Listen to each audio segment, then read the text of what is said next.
Welcome to Soaking Up Life with me, Emily Atack, a place that celebrates our gloriousness and our vulnerabilities in equal measure, all from, you guessed it, the Soap and Glory bathroom. In this episode, we're talking about love, from self-love and romantic love to friendships and platonic love. To help me answer all of the above and more, I'm joined by illustrator, activist and author, my gorgeous friend, Florence Given.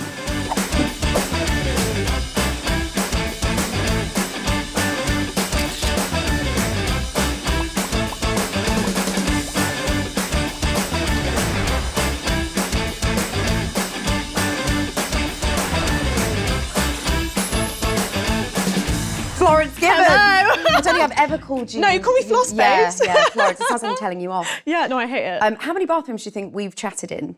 It's quite a few. Yeah, a few pub toilets. Yeah. I think this is very you. Yeah, no, it's so me. Yeah. It's absolutely gorgeous. I don't want to like contrast with the theme today though, so I came in all black, but the pink hair's doing it. So perfect. Right, this subject for me, it's a bit of a strange one. Okay. What does self-love mean for you? Because you're a huge advocate for this kind of thing. I look to you as this person who is, you know, riding high on this positive wave of beautiful energy of love yourself, love yourself. Oh, thank you. What does it mean to you? Everyone deserves love, whether or not you love yourself.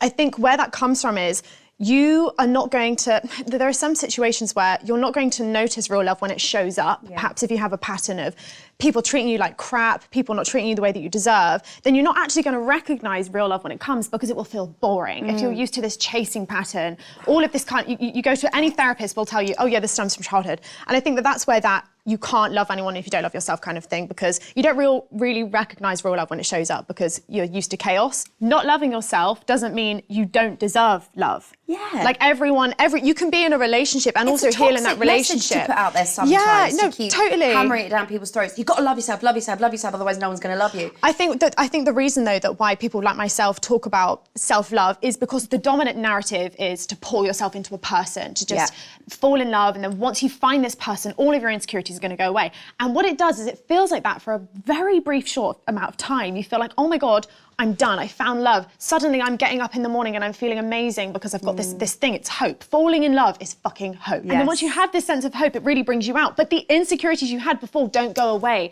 And I think that once you fall in love or you find a person that you like, you cannot just abandon that journey that you were on to begin with. So when I talk about self-love, I think it's learning how to like yourself and have your routines even, and have these little sources of joy in your life that make you happy, so that when you do meet someone you like, the second someone shows up to your banquet offering crumbs of validation, attention, late night texts, you go, that's not an offering. Yeah. That is not an adequate enough offering for this amazing banquet. But when you're starving and there's nothing on your table, you'll let that person in the door showing up with their fucking crumbs. The love crumbs. You deserve so much more than crumbs. Toxic love crumbs, man. Yes, exactly. I think you just hit the nail on the head. I think it's finding that joy. How do you think you find joy in loving yourself? Because it's almost become this really kind of laborious task. Feels like a chore. Yes.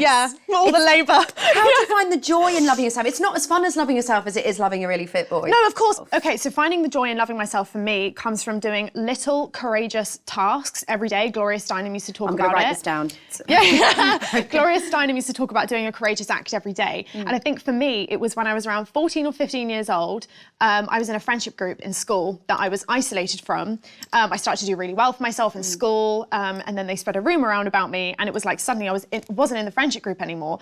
And I was literally so isolated that I had no choice but to look inward, because I had no one to distract myself with. I wasn't chasing the affection of the popular girl anymore. So suddenly I had to look at Floss and I had to be like, who am I without these girls telling me who to be? I'm trying to do this whole thing of saying, look, I know I'm very flawed and I have deep insecurities. Yeah. I prefer opening up and talking about them rather than sort of going, you know, people sort of think that I fly the flag for all the single ladies, you know, but I'm not afraid to admit being on your own is actually fucking miserable a lot of the time, and it's really hard. There are times where, I go out and I feel confident and sexy on my own and I'm independent, but there are times where I cry myself to sleep because it's lonely and awful. Yeah, and it's okay to admit that, I think. So how do you kind of sort of embrace your insecurities in like a positive kind of way? My one boundary with social media or anything, even podcasts or whatever, is that I don't discuss anything unless I've healed from it, because it's too raw. It's too raw for me to share online. And when I said that I'm going through it right now myself, I mean in terms of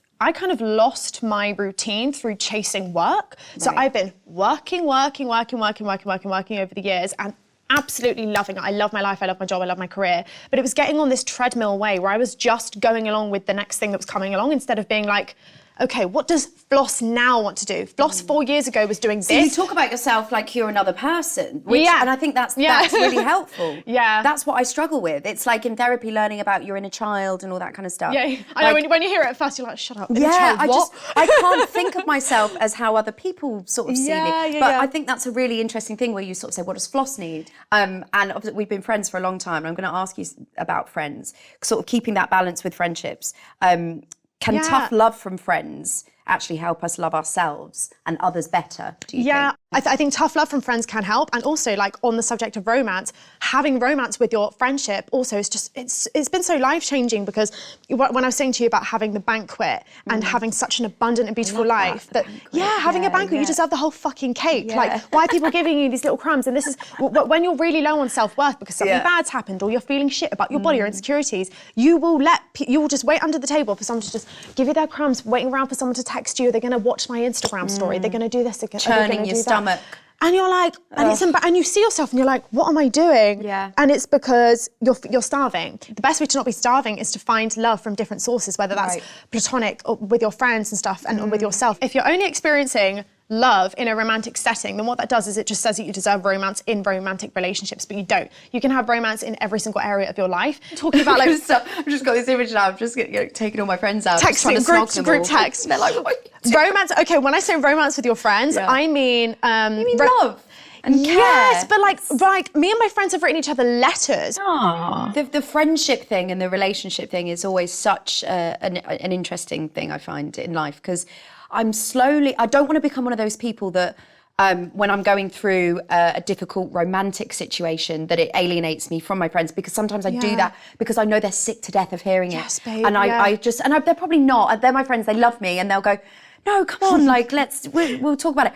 But I just know deep down somewhere they'll be like, oh God, here we go again. And I think as well with the whole self-love thing of like, your friends can help you rediscover your self-love. So obviously when you come out of a relationship, you're feeling at your worst, you just don't love yourself at all. You look in the mirror and you're like, I've got a fat wobbly ass, that's why he's left me. You know, and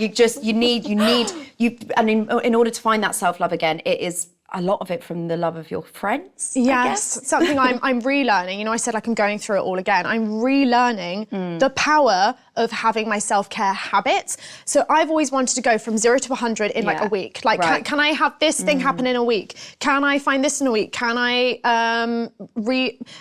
master the art of like self-discipline in a week with my habits? And the thing is, it's these slow, incremental things that you do for yourself every day. So it's not like looking at your body in the mirror and being like, wow, I fucking love it, even though inside your head you're like, I literally feel like a piece of shit right now. I know people who talk about the bodies in the most horrible way, and you're looking at this person, you're like, I wish you could learn how to love yourself, but it's so small, and it's like you've got to make it easy and accessible. So self-love doesn't have to be like, let's say you hate that when you come home from work, you always order takeaway. And it feels like this really quick process of you just eating, sleeping, working, working. But you want to make a meal, but you don't have the time. Do it on like a Sunday. So then the next day you're like, I'm so grateful. It's tiny things like that. I literally smile at myself if I've like done the laundry. Oh my God, me too. And I'm like, oh my God, I almost didn't do that. It almost stayed in that effing bag. If only I could learn as well, if I just push myself to do those things, afterwards I'll feel amazing. It's like going to the gym. Yes. You know, it's not just about getting slim. It's not going nice. to the gym. It's the feeling afterwards of going, I did that for myself. And that's self-love. I feel it when I get a spray tan. I can't be asked to get a spray tan. I can't be asked having someone come around, do the spray. But if I force myself to do it afterwards, I look in the mirror and I go, that's how I feel with nails. You do the things you don't want to do paired with the things you do want to do. Right. So it's like, okay, if I'm going to go get my nails done, maybe I'll like do some work. For me, it's literally editing podcast episodes. So I'll like listen to my episode while I'm getting my nails done, and then I can do the thing afterwards. So it's like you've worked out those little things that make you feel good. So somebody else couldn't take that joy from you. Exactly. So it's finding all those things so that if someone does come into your life but then leaves it again, you know that you can Baby, you've go got a back whole to having those foundation things. to return to. You were a whole person before you met this person. Yeah. How has your view of love and relationships evolved as you've grown, do you think? I allow myself to experience romance a lot more than I used to. So I used to feel shame for how much of a romantic person I am, because I thought for some reason that didn't pair with feminism. Oh, that's so interesting. Yeah, I was like, why? Okay. First of all, women are so encouraged to chase romance in their lives. I mean, this is what the whole fucking discussion's about, right? It's like, how do we love ourselves? This is where I'm at the moment. I'm too much of a romantic. It's ruining my life. Yeah, and I didn't. But this is the thing. You've got all this energy, and we focus it. But in your situation, it's like on a man or men general, right? Because that's what it is. It's like you're looking for a man or a person, and then it's like, but you're just not you, people. We neglect all of this other, like, we can pour it into work and make that romantic. So we can pour it into our morning routine. We can pour it into our friendships. Yeah. We can pour it into trying styling our outfits in a different way, reading a book, expressing ourselves in a way. Like, there is romance in other things. And I think that what happens is we just funnel it into romantic partners so that if someone leaves, we're just made to feel like absolute crap. It's in every bloody narrative of like a rom-com that we watch. Where I go wrong is that, so in life, this is very, okay, I'm known as confident, sexy, all those things. And I'm like, that's all great.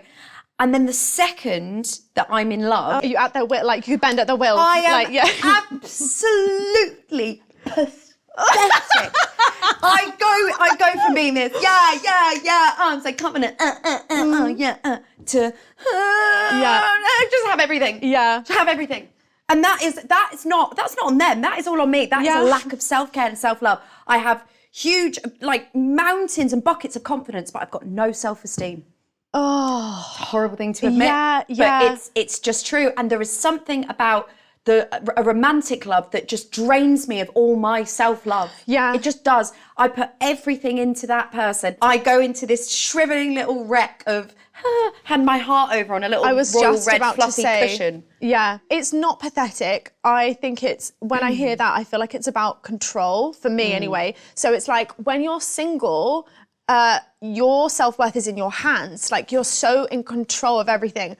But the second you are vulnerable and you have to let someone see who you are, you're being physically intimate with someone all the time. They're seeing, you're maybe living with them. They're seeing your shadow self, the bit you'd keep away when you're at the pub, when you're with friends. You keep it at home, locked away. When you're in a romantic love situation, they have to see it. If it's going to go anywhere, they have to see it. And that's why it feels like shit, because you're, like you said, here's my heart, and you're just like anxiously, and there's also something, I don't know if you know about attachment styles. Oh yeah, that one. Time, but that's that thing, isn't it? It's like, I've been in situations where, like, periods of when you're single, it's so easy to think you're healed because there's no one to fucking trigger you. Like, you're at home in your apartment, like, yes, I love my life. You know? That's so true. So I feel like also you can heal in romantic relationships because that's where you were hurt the first time. I've got a lot of work to do. I remember, Samantha says it in Sex and the City. She goes, I love you, but I love me more. Yes! I wish to God it was that simple. Maybe just say it every day until it becomes true, babe. Yeah, I'm just like, going to lie to yourself. I'm saying it. I'm going to say it in the mirror every day. How would you describe yourself in a relationship, in a romantic relationship? Extremely giving. Are you pathetic or are you? Yes. Yeah.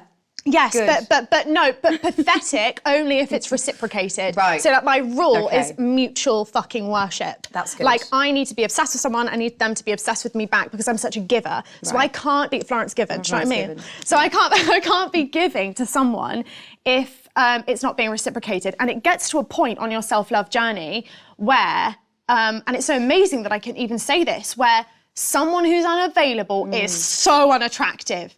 It's like, how are you not obsessed with this? And if you're not, cool, it's not for you. I genuinely feel like that. Genuinely. Oh. I have said no to situationships before where, like, I've asked the person, I would like this to go somewhere, and they're like, oh, I want to date other people. I'm like, okay, cool. Even though I really like them. And you are really, it's horrible genuine. Afterwards, but I will stick to the decision. I will tell my friends so I don't go back. That's another thing, accountability. If you tell your friends, like, I've made this decision, it's a bit more embarrassing to go back to the person. I used to, whenever I was hungover on a Sunday, I would always instantly go to dating apps. You haven't experienced dating without dating apps? Yes. See, that's mad. Yeah, I know. And I think that what happens with dating apps and that kind of dating culture is that you feel more disposable because you literally see all the options available.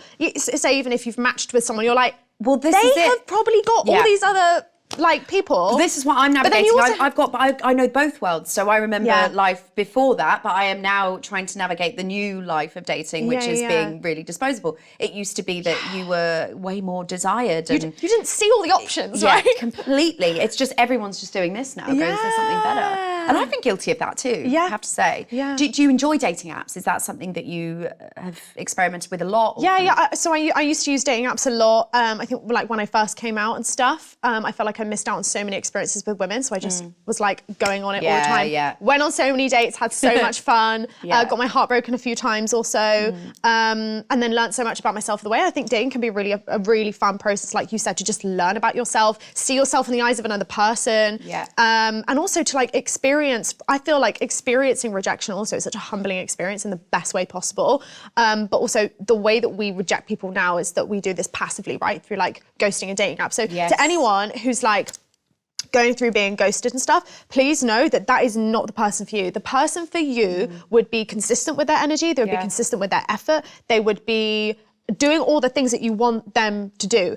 No one's perfect. No one's going to show up being plugging in all the right and correct answers. But trust me, if you have to even question for a bloody second if this person likes you, they do not. Because someone who wants to court you and someone who wants you to be in their life, they're going to be like, how on earth do I bag this girl? Yeah, like that's exactly how they're going to be. Yeah. What advice could you give to someone? Do you know what it is? Also, we spoke about attachment style like for 2 seconds, and I think that that's what ghosting does. Is it rumbles and the attachment system and it haunts you. Like you go on a date. You go on a date with someone, you really bond with them, and you're feeling giddy, and you've already told your friends. But it's been one date. The group chats, everyone knows about it. Oh my god, it went so well. It went amazing. And there's nothing naive about that, by the way. I think it's amazing the way women gush about our lives to each other, and then you have to do this whole like PR campaign afterwards, like, oh yeah, it's not worked out, it's not worked out, it's not worked out, like they've ghosted me or something. And it's so disrupting to that system of like your attachment. That's a really good point. That's a good point of like when something doesn't work out, having to tell your friends because all your friends that are in the relationships really want it for you if you're the only single one, and they're like, has he texted you yet? And you're like, the dreaded words that my mother says to me after every date. Has he texted you yet? Oh, don't ask me that. Yeah. And I'm like, it wouldn't matter if he hadn't. I mean, I don't even care. Beep. Oh, thank God. Yeah. He has. No, that's the awful thing. But this is the thing. We're also so accessible to each other now. Yes. So if someone doesn't reply to a text, it's like, what's been going on? And then you question, how much can I even be annoyed at this person for not texting me for 4 hours, 8 hours, 2 days? What's the norm? We don't know anymore because we're so accessible to people and people have different boundaries in social media. So to anyone who's been ghosted, I would say remember that it's not about you. Anyone who just completely ghosts you off and leaves you cold. I think the most awful thing about ghosting is all that warmth and they're just cold. So the only thing is to look at yourself and you go, wait, it must have been something I did because no one would do that. No one would do that after that. So turns out loads of people did I text too soon? Did I all of this stuff? And it's just nothing to do with you. Stop grasping. Stop going to brunch with your friends, grasping at straws, trying to find all the reasons that maybe they'll one day say, oh well, do you know what? They viewed my story yesterday, so maybe they're going to come back. No, babes, it's not going to happen. And even if it did, that's not the person for you because they would make it so consistent. Yeah, do you know? I'm learning that. I'm learning that you can have many loves. Yeah, totally. Yeah. And this is what I'm learning. I'm learning in my 30s. I'm a consumer of love. Ooh. I'm a consumer. Expand. Yes. Expand on it. So it's like, obviously most people my age are, they're all settled down. My little sister's married and it's, most people around me are doing it all now and I'm not yet. And they find my dating life fascinating because I go out with different people. Yeah. I'm a serial dater a little bit. Yeah. And then I fall in love and then I get my heart broken or then I break someone's heart accidentally or it's not for me. And so I've got a very colourful love life, I would say. And now I know who I am in love now with the person I'm meant to be with. Yeah. Do you have a bathroom mantra? I always ask my guests this. Do you have something you say to yourself? Yes, I've actually just started. I knew you would. So I used to practice gratitude all the time when I was 15, and then I stopped doing it because it just became my mindset. So the way I'm looking at the world, I'm always noticing the beautiful little things, but I don't want to underestimate how powerful that habit is. So I'm starting to actually say them out loud now. I'm saying things to myself in the mirror like, I am so fucking sexy. You are an amazing human being, and there's no one else like you because you are literally a unique person. Anytime I get insecure or doubtful, whatever, it's just almost like this foundation to fall upon. And I say this thing where I say, it's easy for me to make healthy choices because I love myself. So the next time, when there's like a fork in the road for a decision, you want to go back to that guy who's texted you again. You want to do this habit that you know is not good for you, but you need comfort right now, you're stressed, you need it. There's a fork in the road. I tell myself, it's easy for me to make a healthy decision because I love myself. And eventually, you just make the healthy decisions and you're like, why would I want the shit thing? Because I love myself. So that's my Yeah, mantra. why would you bother wasting all that time talking to yourself, saying all that, and not actually seeing it through? But it sinks. This is the thing. It Yeah, sinks in. you It sort goes of into your start believing subconscious. it. It becomes your default. If Yeah. your default is like, you know, saying horrible things about your body, then it becomes an I was just identity, about and it's say hard to that. shatter. Yeah. If I constantly look in the mirror and go, oh, I'm so fat, I will just think I'm fat. Oh my God, thank you so much. Oh my God, of course. I'm gonna gift you a little something. Oh, please. This is called Sugar Crush. Oh, nice. Because I've got a huge sugar crush on you. Does that work? Give it a smell. Oh my God, it's amazing. Is that God, lime? that is amazing. Have you had a nice time? Yes, amazing. Good. Thank God, you I could so talk much. to you all day. Oh, I know. Thank you so much for joining me on today's episode of Soaking Up Life with Emily Atack, and my lovely guest has been Florence Given. See you next time.